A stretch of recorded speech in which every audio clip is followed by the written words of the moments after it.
DVNZ നിങ്ങൾക്കേവർക്കും സ്വാഗതം. കർത്താവിൻ്റെ വചനം ലോകമെങ്ങും അറിയിക്കാൻ, ലോകത്തിൻ്റെ അതിർത്തികൾ വരെ, അതെ, ന്യൂസിലൻഡ് രാജ്യത്തിൽ ജീവിക്കുന്ന ക്രൈസ്തവ സമൂഹം ഇതാ ഡിവൈൻ വിഷൻ NZ, കർത്താവിൻ്റെ സ്നേഹം, പരസ്പര സാഹോദര്യം, സമാധാനം, അവയെല്ലാം തങ്ങളുടെ ജീവിതത്തിൽ അനുഭവിച്ച് ആ അനുഭവം നിങ്ങളുമായിട്ട് ഇതാ പങ്കുവയ്ക്കുന്നു. കർത്താവിൻ്റെ വചനത്തിന് അധിഷ്ഠിതമായിട്ട് ജീവിച്ച് അതിന് സാക്ഷ്യം നൽകുന്ന, തെറ്റുകളും കുറ്റങ്ങളും എന്തെന്ന് മനസ്സിലാക്കി അതിൽ നിന്നെല്ലാം പിന്മാറി ദൈവം നൽകിയ ആ സ്നേഹത്തിൻ്റെ പരിപാലനയുടെ ആശ്രയത്തിൽ ജീവിച്ച് മുന്നോട്ട് കടന്നു വന്ന കുടുംബങ്ങൾ, വ്യക്തികൾ, അവരുടെ അനുഭവ സാക്ഷ്യങ്ങൾ, നിങ്ങളേവരെയും ഈ പ്രോഗ്രാമുകളിലേക്ക് സ്വാഗതം ചെയ്യുന്നു.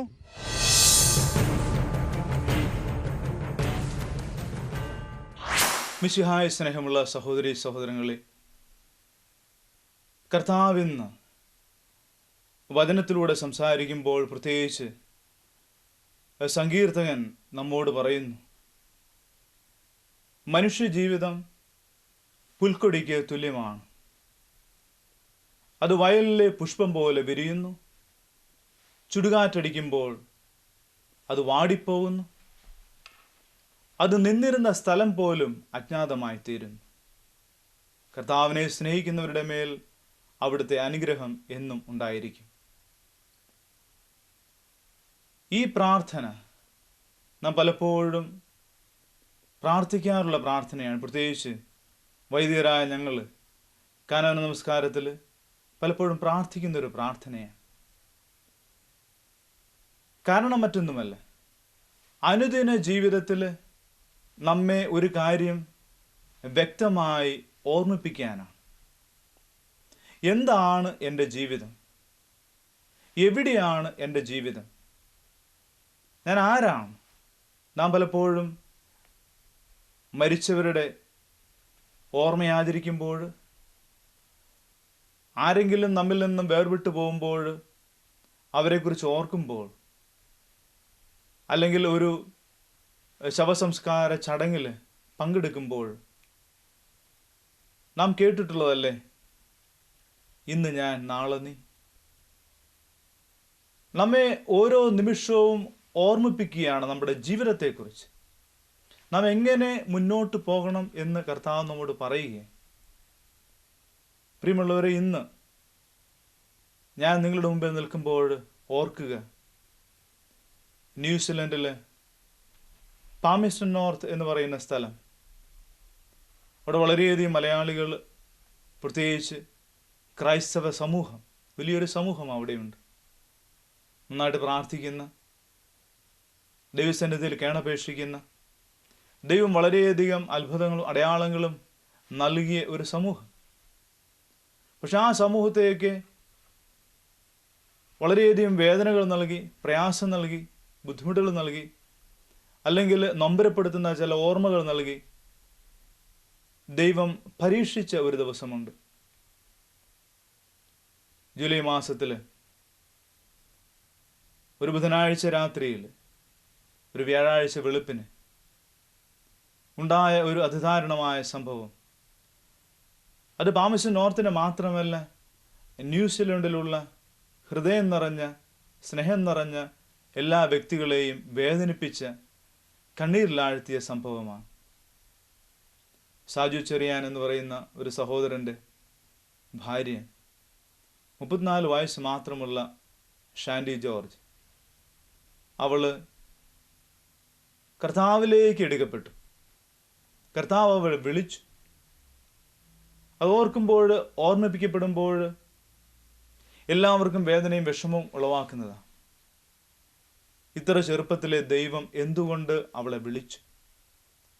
സുന്ദരിയായ, ശാലിനിയായ, ഏതു നിമിഷവും മുഖത്ത് പുഞ്ചിരിയുമായി ആര് ഭവനത്തിലേക്ക് കടന്നു വന്നാലും അവരെ സ്വീകരിക്കുന്ന, ഇത്ര സൗമ്യമുള്ള ഈ മകളെ ദൈവം എന്തുകൊണ്ട് ഇത്ര പെട്ടെന്ന് വിളിച്ചു?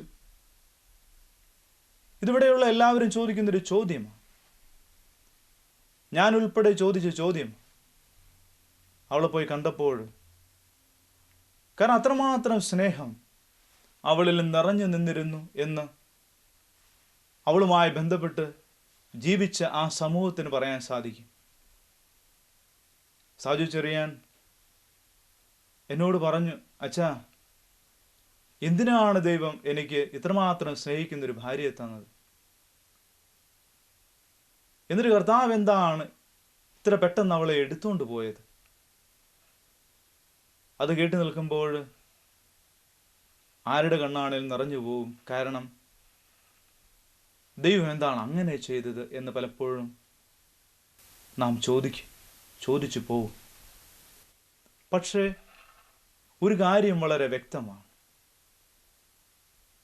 കർത്താവ് വിളിക്കേണ്ട സമയത്ത് വിളിക്കും. അതിന് സമയമോ കാലമോ അതിന് പരിധിയോ ഒന്നുമില്ല. ഏത് സമയത്ത് വേണമെങ്കിലും കർത്താവിന് ഒരാളെ ഈ ലോകത്തിലേക്ക് വിട്ടുതരാം. ദൈവത്തിൻ്റെ സ്നേഹം മറ്റുള്ളവർക്ക് പങ്കുവയ്ക്കാം.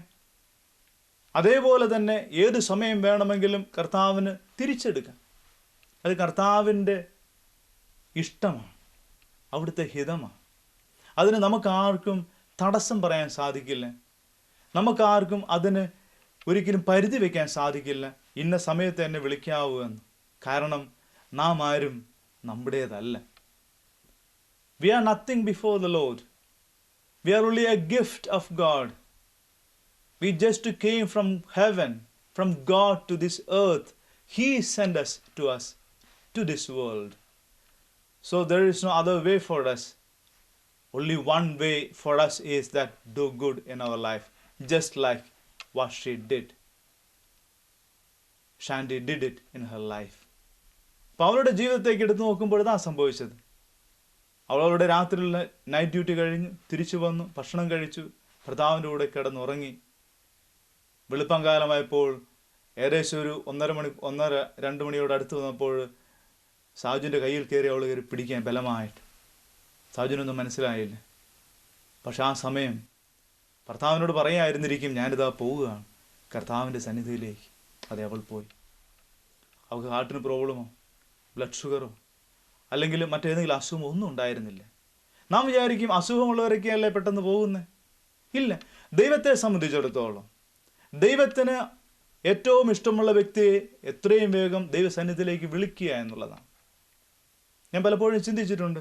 ഒരു വലിയ ഒരു പൂന്തോട്ടം, ആ പൂന്തോട്ടത്തിൽ വളരെയധികം പൂക്കൾ, വളരെയധികം വ്യത്യസ്തമായ റോസപ്പൂക്കൾ നിറഞ്ഞ ഒരു പൂന്തോട്ടം. ആ പൂന്തോട്ടത്തിലേക്ക് ആ പൂന്തോട്ടത്തിൻ്റെ ഉടമസ്ഥൻ കടന്നു വരികയും എന്നിട്ട് നോക്കുന്നു, അതിലേറ്റവും നല്ല പുഷ്പം ഏതാണോ ആ പുഷ്പത്തെ അവിടെ മുറിച്ചെടുക്കുക. ആ തോട്ടത്തിൽ നിന്ന് മുറിച്ചെടുത്ത് നേരെ പള്ളിയിലേക്ക് കൊണ്ടുവന്ന് അൾത്താരയിലേക്ക് കൊണ്ടുവന്ന് വെക്കുക.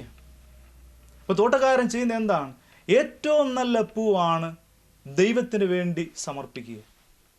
ഏറ്റവും നല്ല സൗന്ദര്യമുള്ള, ഏറ്റവും സൗരഭ്യം നൽകുന്ന ഏറ്റവും നല്ല പൂ മാത്രമാണ് തോട്ടത്തിൽ നിന്ന് എറുത്തെടുത്ത് അതെ ദൈവസന്നിധിയിൽ അൾത്താരയിൽ കൊണ്ട് സമർപ്പിക്കുന്നു.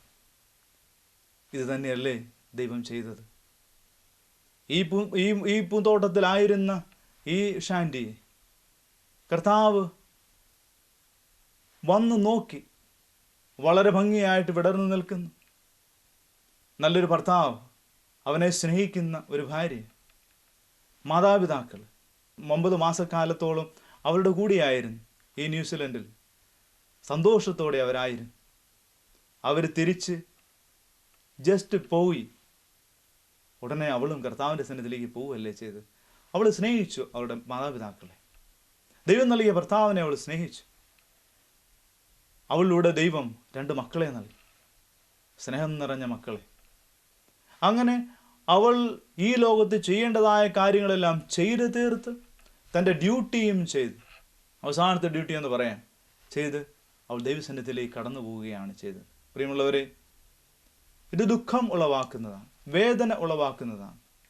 ഒരു വേർപാടെന്ന് പറയുന്നത് നമുക്കറിയാം വേദനയുടെ നിമിഷമാണ്. പൂന്തോട്ടത്തിൽ നിന്നും അത് പൂ എറുത്തെടുക്കുമ്പോൾ അത് കണ്ടു നിൽക്കുന്നവർക്ക് പോലും തോന്നും, എന്തേ ആ പൂ എറുത്തെടുത്തത്? ഇത്ര നല്ല പൂ എത്രയോ മറ്റു പൂക്കളുണ്ടായിരുന്നു. നല്ല പൂക്കളുണ്ട്, തീർച്ചയായും ഇനിയും കർത്താവ് വെറുത്തെടുക്കും. എന്തു ചെയ്യണം? പ്രിയമുള്ളവരെ, അനുദിനം ദൈവസന്നിധിയിൽ നാം ദൈവത്തിൻ്റെ മഹത്വത്തിന് വേണ്ടി പ്രാർത്ഥിക്കുക. ദൈവമഹത്വം ഈ ലോകത്തിലുണ്ടാകാൻ, ദൈവത്തിൻ്റെ ഇഷ്ടം മാത്രം ചെയ്യാൻ, മറ്റുള്ളവർക്ക് നന്മ മാത്രം ചെയ്ത് കടന്നു പോകാൻ. യേശു അതല്ലേ ചെയ്തത്? എല്ലാവർക്കും നന്മ മാത്രം ചെയ്ത് നടന്നുപോയ യേശുവിനെ അവർ കുരിശിലേറ്റി, അതെ, മരണം കൈവരിച്ചു. പക്ഷേ അവൻ ഉത്ഥിതനായി. അതേ പ്രിയമുള്ളവരെ, ഈ ഷാൻഡിയെ സംബന്ധിച്ചിടത്തോളം ദൈവം അത് തന്നെയാണ് ചെയ്തത്. വെറുത്തെടുത്തെങ്കിലും അത് ദൈവസന്നിധിയിലേക്ക് കൂടുതൽ കൂടുതൽ ശക്തിയോടെ നമുക്കായിട്ട് മാധ്യസ്ഥനായിട്ട് അവളതാ കടന്നുപോയി.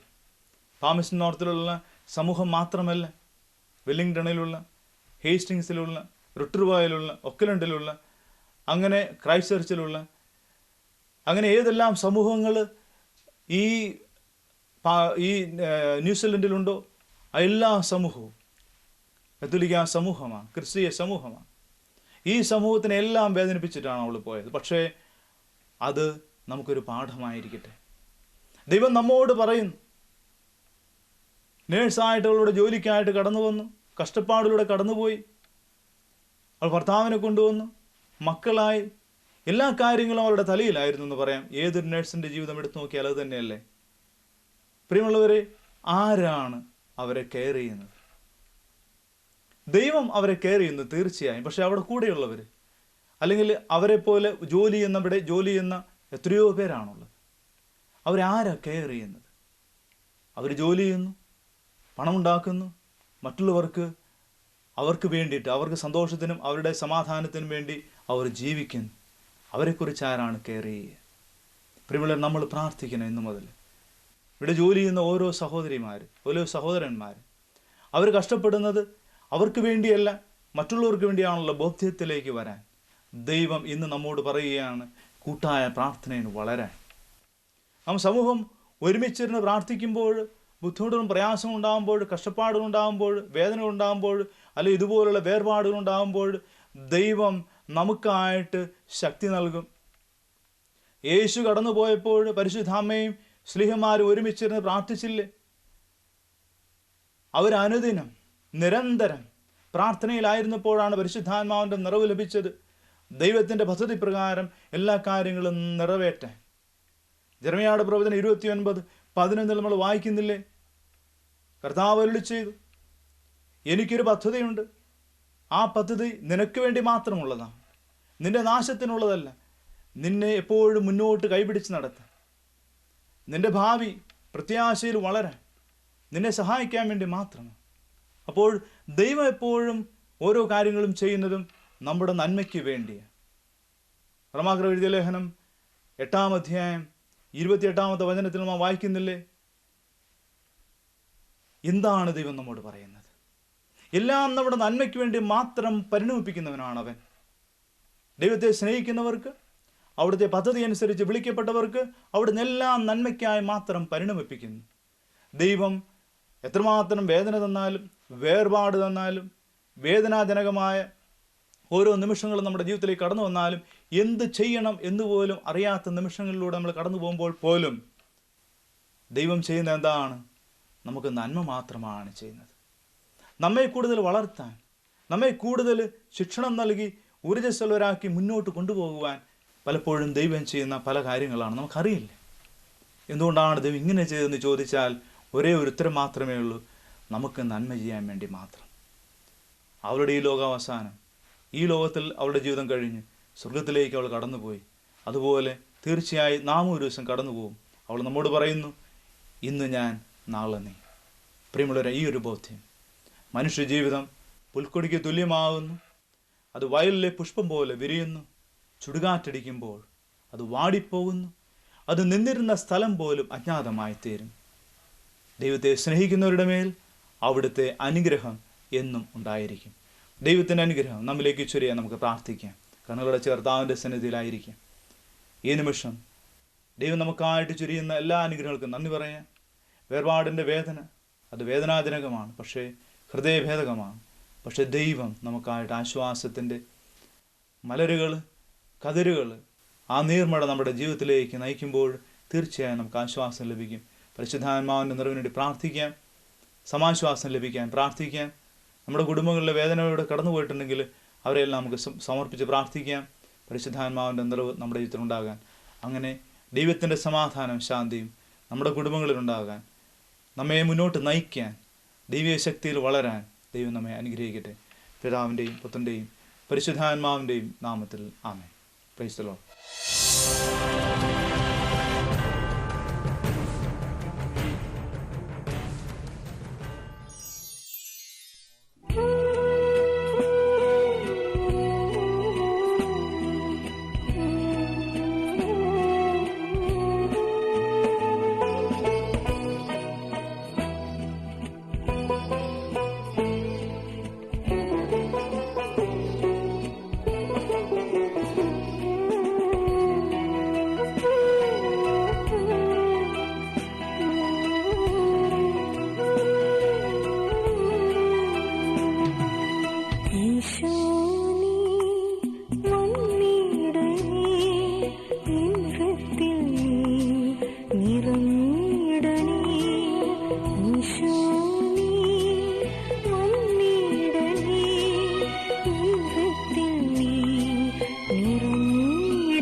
യേശുവേ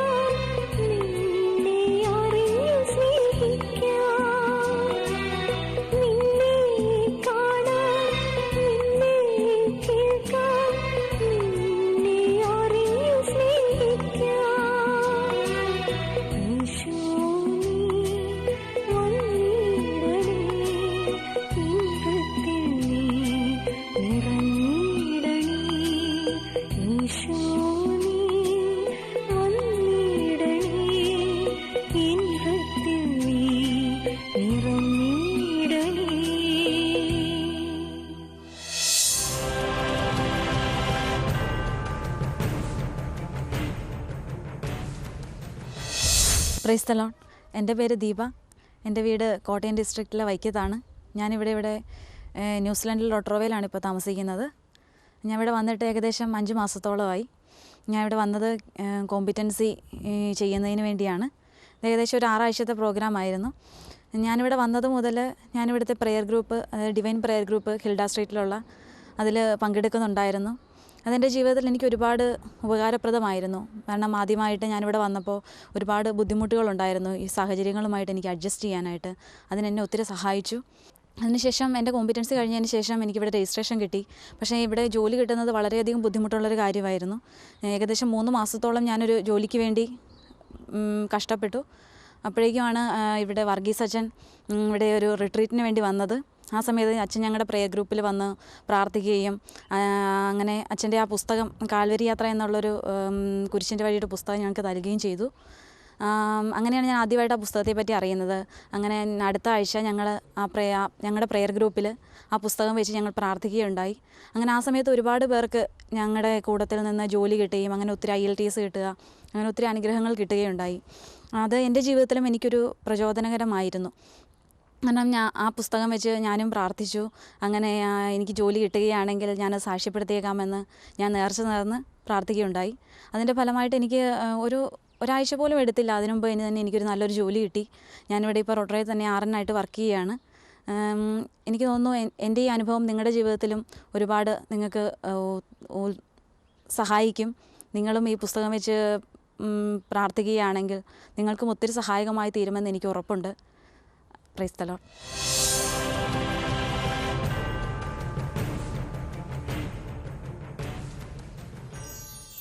ഇന്ന് നമ്മുടെ കൂടെയുള്ള കുടുംബം ന്യൂസിലൻഡിലെ റൊട്രോയിൽ നിന്നും സുനിൽ മൈക്കിളും സെലീന സുനിലും അവരുടെ കുട്ടികളുമാണ്.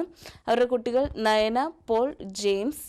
നിങ്ങൾ ഈ രാജ്യത്തേക്ക് വന്നിട്ട് എത്ര നാളായി? ഇവിടെ ഉണ്ടായ അനുഭവങ്ങളെക്കുറിച്ച് നിങ്ങൾക്ക് വിശദീകരിക്കാമോ? ഞാൻ 2001 നാട്ടിൽ നിന്ന് വരുന്നത്. പിന്നെ അത് കഴിഞ്ഞിട്ട് ഇവിടെ സർവീസ് സ്റ്റേഷനിലും അങ്ങനെയൊക്കെ കുറച്ച് നാൾ ജോലി ചെയ്ത് അത് കഴിഞ്ഞിട്ട് അനുഗ്രഹിച്ച് ഇപ്പോൾ ട്രാൻസ്ഫറിനായിട്ടാണ് ഇവിടെ ജോലി ചെയ്യുന്നത്. ഭാര്യ ലീന ഇവിടെ സ്റ്റാഫ് നഴ്സായിട്ട് ഇവിടെ ജോലി ചെയ്യുന്നു. 3 കുഞ്ഞുങ്ങൾ ഉണ്ട്. അവരെല്ലാവരും സുഖമായിട്ടിരിക്കുന്നു. മൂത്തയാൾ നയന, അവൾ ഇവിടെ 3rd സ്റ്റാൻഡേർഡ് പഠിക്കുന്നു.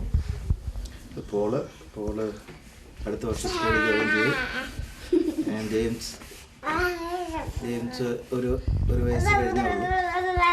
അങ്ങനെ എല്ലാ ദൈവത്തിൻ്റെ അനുഗ്രഹങ്ങളും കൊണ്ട് ഞങ്ങൾ വളരെ സന്തോഷമായിട്ട് ന്യൂസിലൻഡിൽ ജീവിച്ചു. ചേട്ടൻ്റെതായ ഫീൽഡിൽ, അതായത് മെക്കാനിക്കൽ ഫീൽഡിൽ ഇവിടെ ജോലി കിട്ടാൻ ഭയങ്കര പ്രയാസമാണെന്നാണ് എല്ലാവരും കേട്ടിട്ടുള്ളത്. ചേട്ടൻ എങ്ങനെയാണ് ഇവിടെ ജോലി കിട്ടാനുണ്ടായ സാഹചര്യം ഞങ്ങളോടും കൂടെ പറയാമോ? ഞാൻ ആദ്യം സർവീസ് സ്റ്റേഷനിലാണ് ജോലി തുടങ്ങിയെന്ന് പറഞ്ഞല്ലോ ഇതിന് മുമ്പ്. അതിൽ ഒരു ദിവസം ഇങ്ങനെ പേപ്പറിൽ നിന്നും പുതിയ ജോബ് സെർച്ച് കാര്യങ്ങളൊക്കെ ഞാൻ ചെയ്യാറുണ്ടായിരുന്നു. അന്ന് ഇവിടെ തന്നെ റൊട്രോയിൽ തന്നെയുള്ള ഒരു ജോബ് കണ്ടു കഴിഞ്ഞപ്പോൾ ഞാൻ അതിന് അപ്ലൈ ചെയ്തിരുന്നു. അപ്ലൈ ചെയ്ത് ഇൻ്റർവ്യൂവിന് കഴിഞ്ഞപ്പോഴത്തേക്ക് ഞങ്ങളുടെ സർവീസ് സ്റ്റേഷനിൽ സ്ഥിരം വരാറുള്ള ഒരു ആളായിരുന്നു ബോസ്. അപ്പം അധികം ബുദ്ധിമുട്ടൊന്നും കൂടാതെ തന്നെ, പ്രത്യേകിച്ച് എനിക്ക് തോന്നണേ അത് വലിയൊരു ദൈവാനുഗ്രഹം തന്നെ. കാരണം ഇവിടെയുള്ള എന്നെക്കാളും പഠിപ്പും ഒത്തിരി കഴിവുള്ളവരും എൻജിനീയേഴ്സും ഒക്കെ വന്നിട്ടും ജോലിയൊന്നും ശരിയാകാതെ തിരിച്ചു പോവുകയും, അതുപോലെ തന്നെ അഥവാ ജോലി കിട്ടിക്കഴിഞ്ഞാലും അവർക്ക് നല്ല പേയോ അല്ലെങ്കിൽ എന്താ പറയുക അവരുടെ ആ സെയിം ഇതിലൊന്നും ആയിരിക്കില്ല. അപ്പം എൻ്റെ കാര്യത്തിൽ തീർച്ചയായിട്ടും വലിയ ദൈവാനുഗ്രഹം എന്ന് എനിക്ക് പറയാനുള്ളൂ. ദൈവത്തിൽ ആശ്രയിച്ച് മുന്നോട്ട് പോയപ്പോൾ നിങ്ങൾക്കുണ്ടായ അനുഭവങ്ങൾ ഞങ്ങളോട് ഒന്ന് വിശദീകരിക്കാമോ? തീർച്ചയായിട്ടും നമ്മൾ പുതിയൊരു രാജ്യത്തേക്ക് വരുമ്പം ജോലി കിട്ടാനും അതുപോലെ ഒന്ന് സെറ്റിൽ ആകാനും എല്ലാം ബുദ്ധിമുട്ടുകളുണ്ടായിരുന്നു. അത് എന്താ പറയുക, ദൈവത്തിൻ്റെ അനുഗ്രഹങ്ങൾ കൊണ്ട് എല്ലാം ഒരുവിധം ഭംഗിയായിട്ട് തന്നെ, അത്ര നല്ല ജോലി അല്ലെങ്കിൽ തന്നെ തുടക്കത്തിൽ ജോലിയൊക്കെ കിട്ടി. ഇന്നത്തെ അത്രയും തന്നെ ജോലി കിട്ടാനൊന്നും ബുദ്ധിമുട്ട് അന്നത്തെ കാലത്തില്ലായിരുന്നു. ഞാൻ വന്നിട്ടിപ്പോൾ ഒരു 10 വർഷത്തോളം ആയതുകൊണ്ട് ആയിരിക്കാം. അനുഗ്രഹങ്ങളെന്ന് പറഞ്ഞാൽ തീർച്ചയായിട്ടും നമ്മൾ ദൈവത്തിൻ്റെ അനുഗ്രഹങ്ങൾ എത്രയാണെങ്കിലും നമുക്ക് എണ്ണി തിട്ടപ്പെടുത്താൻ പറ്റത്തില്ല. പക്ഷേ തീർച്ചയായിട്ടും നല്ല ഫ്രണ്ട്സ് ഉണ്ടാകുക, നല്ല ഫാമിലി, കുഞ്ഞുങ്ങൾ, എല്ലാം ദൈവത്തിൻ്റെ അനുഗ്രഹങ്ങളാണല്ലോ. പിന്നെ ജോലി, അതുപോലെ തന്നെ ജോലിയിലാണെങ്കിൽ നല്ല നമ്മളെ മനസ്സിലാക്കാൻ പറ്റുന്ന ബോസ് ഉണ്ടാകുക, അതുപോലെ തന്നെ നമുക്ക് എന്തെങ്കിലും ബുദ്ധിമുട്ടുകളൊക്കെ ഉണ്ടാകാൻ ആ ഒരു അവസരത്തിൽ നമുക്ക് ഒരു നല്ല ഗൈഡൻസ് തരാൻ ഉള്ള ആൾക്കാരുണ്ടാവുക എന്നൊക്കെ പറഞ്ഞാൽ വലിയ കാര്യമാണ്. ഇവിടെ വന്നപ്പം ഈ അക്രയച്ചൻ അതുപോലെയുള്ള മലയാളം മാസ് കാര്യങ്ങൾ ഇതൊക്കെ ഒരു പരിധിവരെ ഇപ്പോഴും അതെല്ലാം നന്നായിട്ട് പോകാനും എല്ലാം എന്താ പറയണ, എനിക്ക് തോന്നണ അതൊക്കെ എല്ലാം നമ്മുടെ ജീവിതത്തെ ഒരു നല്ല പോസിറ്റീവായിട്ട് തിങ്ക് ചെയ്യാനും ദൈവത്തോട് കൂടുതൽ അടുത്ത് നിൽക്കാനൊക്കെ സഹായിച്ചിട്ടുണ്ടെന്നാണ് എനിക്ക് തോന്നുന്നത്. ജീവിതത്തിൽ പ്രയാസങ്ങളും ബുദ്ധിമുട്ടുകളും ഉണ്ടായപ്പോൾ നിങ്ങൾ എന്താണ് ചെയ്തത്? അതിനെക്കുറിച്ച് ഞങ്ങളോടും കൂടെ ഒന്ന് പങ്കുവയ്ക്കാമോ? ബുദ്ധിമുട്ടുകൾ ഉണ്ടായപ്പോൾ ഞങ്ങൾ ദൈവത്തിൽ ആശ്രയിച്ച് പ്രാർത്ഥനയോടെ ജീവിതം മുമ്പോട്ട് നീക്കി. എല്ലാ ദിവസവും ദൈവാനുഗ്രഹം ഉണ്ടായിട്ടുള്ള ദിവസങ്ങളാണ്. പ്രത്യേകിച്ചും ഇവിടെ വന്നു കഴിഞ്ഞ് ജോലി കിട്ടുന്നതിനും. പക്ഷേ അന്ന് ഇന്നത്തെ കാലം എളുപ്പമായിരുന്നു ജോലിയൊക്കെ കിട്ടാൻ. ജോലി കിട്ടി, പിന്നെ ഇവിടെ വന്ന് സെറ്റിലായി, കുട്ടികളുണ്ടാകുന്ന കാര്യത്തിലുമെല്ലാം ആദ്യം ബുദ്ധിമുട്ടുകളൊക്കെ ഉണ്ടായിരുന്നു. ദൈവം അനുഗ്രഹിച്ച് ഞങ്ങൾക്ക് 3 കുട്ടികളുണ്ട്. 3 പേരും സുഖമായിട്ടിരിക്കുന്നു. വേറെ അസുഖങ്ങളൊന്നുമില്ല. ദൈവം അനുഗ്രഹിച്ച് അങ്ങനെ സുഖമായിട്ട് പോകുന്നു. ദൈവത്തിൽ ആശ്രയിച്ച് നിങ്ങൾ മുന്നോട്ട് പോയപ്പോൾ നിങ്ങൾക്കുണ്ടായ എന്തെങ്കിലും പ്രത്യേക അനുഭവം ഒന്ന് വിശദീകരിക്കാമോ? ഞങ്ങൾ വന്ന സമയത്ത് ഇവിടെ അധികം മലയാളികൾ അങ്ങനെ ആരുമില്ല. അന്ന് കൂടുതലും ഇവിടുത്തുകാരൊക്കെയാണ് ഉണ്ടായിരുന്നത് ഫ്രണ്ട്സായിട്ട്. ചുരുക്കം മലയാളി ഫ്രണ്ട്സും ഉണ്ടായിരുന്നു. പക്ഷേ അന്ന് ഇവിടുത്തുകാരൊക്കെ കഴിയുന്നതും ഞങ്ങളെ ഹെൽപ്പ് ചെയ്തിട്ടുണ്ട്. അപ്പോൾ നമ്മൾ പ്രതീക്ഷിക്കാത്ത രീതിയിലുള്ള ആണ് അവർ ഹെൽപ്പ് ചെയ്തേക്കുന്നത്. അവർ ഹെൽപ്പ് ചെയ്യുമെന്നുള്ള പ്രതീക്ഷയൊന്നും അന്ന് നമുക്ക് ഇല്ല. പിന്നെ ഓരോ ദിവസവും ദൈവം അനുഗ്രഹിച്ച് അങ്ങനെ മുമ്പോട്ട് പോകുന്നു. ഡിവൈൻ പ്രെയർ ഗ്രൂപ്പിൽ ചേച്ചി പോവാറുണ്ടോ? അവിടുത്തെ കുറച്ച് അനുഭവങ്ങൾ, അവിടുത്തെ പ്രെയർ നിങ്ങളെ നിങ്ങളുടെ ജീവിതത്തിൽ എങ്ങനെ സഹായിച്ചു ഒന്ന് പറയാമോ? ഞാൻ അവിടെ പോകാറുണ്ട്. എല്ലാ ആഴ്ചയിലും റെഗുലറായി പോകാൻ പറ്റാറില്ല. കാരണം ചില ദിവസം ഡ്യൂട്ടി ആകുമ്പോൾ അത് അഡ്ജസ്റ്റ് ചെയ്യാൻ പറ്റാതെ വരാറുണ്ട്. അത് ഒരു നല്ല അനുഭവമാണ്. കാരണം വരുന്ന ആൾക്കാരെല്ലാവരും ഒരേ മനസ്സോടുകൂടി ഒരേ ലക്ഷ്യത്തോടെ പ്രാർത്ഥിക്കും. അതൊരു നല്ല അനുഭവമാണ്. പിന്നെ അവിടെ വന്ന് പ്രാർത്ഥിച്ചിട്ട് എനിക്ക് ഒരു ഉദാഹരണം പറയുകയാണെങ്കിൽ, എൻ്റെ സിസ്റ്ററിന് ഡെലിവറി സമയത്ത് അവിടെ വന്ന് പ്രാർത്ഥിച്ച് ഒരു കുഴപ്പമില്ലാതെ സുഖപ്രസവം വന്നു. എൻ്റെ ഫാദർ അവിടെ വന്ന് പ്രാർത്ഥിച്ചിട്ടുണ്ട്. കാരണം എൻ്റെ പേരൻസ് ഇവിടെ ഉണ്ടായിരുന്നു. ഞങ്ങളവിടെ സാക്ഷ്യം പറഞ്ഞു. അങ്ങനെ എന്തെങ്കിലും ഒരു ബുദ്ധിമുട്ടുണ്ടാകുമ്പോൾ ഒരു കൂട്ടായ്മയായിട്ട് അവിടെ എല്ലാവരും പ്രാർത്ഥിക്കുകയും അവരുടെ കാര്യങ്ങൾ നമുക്ക് നേടിയെടുക്കുകയും ചെയ്യാറുണ്ട്. അത് ഒരു അനുഭവമാണ്. അത് ഇവിടെയുള്ള മലയാളികൾക്ക് ദൈവാനുഗ്രഹമായിട്ടാണ് ഞാൻ കരുതുന്നത്. ഇനി നയനയോടൊരു ചോദ്യം ചോദിക്കട്ടെ. ഈശോ മോൾക്ക് ആരാണ്? ഈശോ എൻ്റെ സേവിയറാണ്. ഇത്രയും നേരം DVNZ പ്രോഗ്രാം കാണുകയും കേൾക്കുകയും ചെയ്ത ഡിവൈൻ TV പ്രേക്ഷകർക്ക് നന്ദി പറഞ്ഞുകൊണ്ട് ഇന്നത്തെ ഈ എപ്പിസോഡ് ഇവിടെ പൂർണ്ണമാകുന്നു. നന്ദി, നമസ്കാരം.